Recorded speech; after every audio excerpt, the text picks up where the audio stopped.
ఏ ఇతర దేవాలయంలోకి వెళ్ళకూడదు ప్రదోష వేళలో. ప్రదోష వేళలో వెళ్ళవలసిన ఆలయము ఒక్క శివాలయమే మాత్రమే. ఎందుచేత అంటే మిగిలిన దేవాలయముల యందు ఉండేటటువంటి ఈశ్వరమూర్తులలోని తేజస్సు కూడా శివాలయంలోకే వెళ్ళిపోతుంది అంటారు. కారణం ఏమంటే ప్రదోష వేళలో పరమశివుడు నర్తనం చేస్తాడు, తాండవం చేస్తాడు. వాళ్ళందరూ కూడా శివుడికి సహకరించడం కోసమని శివాలయంలోకి వెళ్ళిపోతారు అని.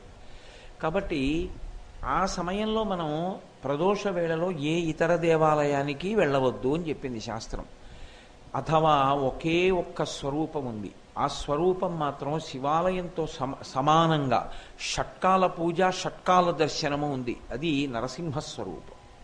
నరసింహస్వరూపానికి మాత్రం మినహాయింపు. ప్రదోష వేళలో కూడా నరసింహస్వామి దర్శనము చేయవచ్చు. అటువంటి ప్రదోష వేళ ఈశ్వరార్చన చేస్తారు.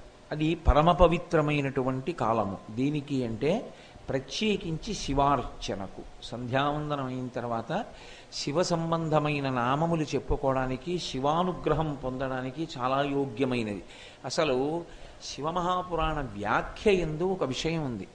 ఈ భూమండలం మొత్తం మీద పరమశివుడు తప్పకుండా దిగుతాడు ప్రదోష వేళలో. ఒకే ఒక్క చోట దిగుతాడట ప్రతిరోజు, వృషభవాహనారూఢుడై భూమండలం పైన తిరుగుతూ వెళ్ళిపోతాడు. ఒక్క చోట మాత్రం తప్పకుండా దిగుతాడు ప్రతిరోజు అని.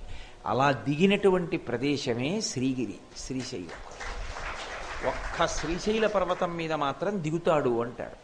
అంత పరమోత్కృష్టమైనటువంటి ప్రదేశం కావడానికి శ్రీశైల క్షేత్రం కారణం ఏమిటంటే సాక్షాత్ పార్వతీ సహితుడై పరమాత్మ ఇక్కడ దిగుతారు ప్రదోష వేళలో, వృషభవాహనారూఢుడై తిరుగుతున్నప్పుడు అని. కాబట్టి కశ్యప ప్రజాపతి మహానుభావుడు, ఆయన బహుకర్మిష్ఠి. అసలు యథార్థమునకు ఈ భూమి అంతా ఆయనది. కాశ్యపి అని పేరు భూమికి. కారణం ఏమిటంటే పరశురాముడు 21 మార్లు క్షత్రియులందరినీ ఓడించిన తరువాత ఈ భూమి తనదిగా చేసుకున్నాడు. తనదిగా చేసుకున్న భూమిని పరశురాముడు కశ్యప ప్రజాపతికి దానం చేశాడు. ఆ కారణం చేత ఈ భూమి కశ్యప ప్రజాపతికి చెందినదయింది. కాబట్టి కాశ్యపి అని పేరు. ఇంత భూమి తనదిగా ఉండి కూడా క్షత్రియులకు రాజ్యాధికారం ఇచ్చి ఈ భూమి నిలబడడానికి కావలసినటువంటి సర్వోత్కృష్టమైన భక్తి జ్ఞానం